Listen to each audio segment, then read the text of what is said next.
നമ്മുടെ ഇന്നത്തെ കഥ കേൾക്കാം. നമ്മൾ പറയാൻ പോകുന്നത് ചിക്കുക്കുറുക്കൻ്റെ കഥയാണ്. ചിക്കുക്കുറുക്കൻ. അപ്പോൾ ചിക്കുക്കുറുക്കൻ ഇങ്ങനെ ഗുഹയിലിരിക്കുമായിരുന്നു. ഭയങ്കര മഴ കാരണം ചിക്കുക്കുറുക്കനൊന്നും കഴിക്കാൻ പറ്റിയില്ല. ചിക്കുക്കുറുക്കൻ വിഷമിച്ച് ഇങ്ങനെ ഇരിക്കുകയായിരുന്നു. മഴ മാറിയപ്പോൾ ചിക്കുക്കുറുക്കൻ പുറത്തോട്ട് ഇറങ്ങി. ഗുഹയുടെ അടുത്തായിട്ട് കുറേ മലകളുണ്ട്. ആ മലഞ്ചെരുവിൽ ആരുണ്ടാകും? മുയലുണ്ടാകും. അപ്പോൾ ചിക്കുക്കുറുക്കൻ വിചാരിച്ചു, ഇന്ന് മുയലിനെ അവിടെ ചെന്നാൽ കിട്ടും, മുയലിനെ കഴിക്കാമെന്ന് വിചാരിച്ചു ചിക്കുക്കുറുക്കൻ പയ്യെ അങ്ങോട്ട് പോയി. അപ്പോൾ ചിക്കുക്കുറുക്കൻ അവിടെ എത്തി നോക്കിയപ്പോൾ മുയലുകളുണ്ട്. ചിക്കുക്കുറുക്കൻ ചാടി വീണു ഒരു മുയലിൻ്റെ മേത്തോട്ട്. ചിക്കുക്കുറുക്കൻ ആ മുയലിനെ കിട്ടി. പാവം മുയൽ ചിക്കുക്കുറുക്കൻ്റെ വലയിലായി. ചിക്കുക്കുറുക്കൻ നോക്കിയപ്പോൾ അപ്പുറത്ത് കുറേ മാനുകൾ. അപ്പോൾ ചിക്കുക്കുറുക്കനോട് മാനിനെ പിടിക്കാം. അപ്പോൾ ചിക്കുക്കുറുക്കൻ എന്ത് വിചാരിച്ചു, അപ്പോൾ ഈ മുയലിനെ എന്ത് ചെയ്യും? ചിക്കുക്കുറുക്കൻ ഒരു വള്ളിയൊക്കെ എടുത്തിട്ട് നമ്മുടെ മുയലിനെ അവിടെ കെട്ടി തൂക്കിയിട്ടു.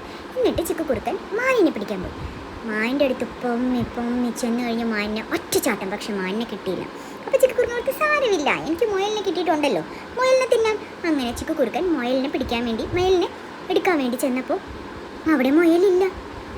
അത് നോക്കിയപ്പോൾ അവിടെ നിന്ന് കടുവ മുയലിനെ തിന്ന് വയറൊക്കെ നിറച്ചിങ്ങനെ നിൽക്കണം. അപ്പോൾ ചിക്കുക്കുറുക്കന് സങ്കടമായി. ഞാൻ പിടിച്ച മുയലിനെയും കിട്ടിയില്ല, മാനിനെയും കിട്ടിയില്ല, ഇനിയും പട്ടിണി. ചിക്കുക്കുറുക്കന് ദേഷ്യം വന്നു. ചിക്കുക്കുറുക്കൻ ചാടി കടുവയുടെ അടുത്തിട്ട് കടുവ പിടിച്ചു ഒറ്റ മാന്തൽ ചിക്കുക്കുറുക്കനെ. ചിക്കുക്കുറുക്കൻ പോടാ എന്ന് പറഞ്ഞിട്ട് കടുവ ഒറ്റ തട്ടും മാന്തം കൊടുത്തു. ചിക്കുക്കുറുക്കൻ അങ്ങനെ മാന്തം കിട്ടി, മുയലിനെയും കിട്ടിയില്ല. കിട്ടിയതുമില്ല, പിടിച്ചതുമില്ല, അടിയും കിട്ടിയ അവസ്ഥയായി. ഇതിൽ നിന്ന് നമുക്ക് എന്ത് മനസ്സിലാക്കാം?